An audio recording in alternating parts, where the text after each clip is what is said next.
İstanbul'da o köhne Bizans'ın Yıldız Burcu'nda ikamet eden Baykuş, 600 senelik muhteşem, muzaffer bir milletin tarihini, ecdadının namusunu lekeleyen o insan kıyafetindeki canavar, İstanbul'un erbabı namusu pencerelerden bile bakmaya cesaret edemiyorlar.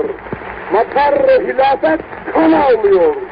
Payitaht bizden, ordudan imdat bekliyor. Vatan gidiyor, millet mahvoluyor.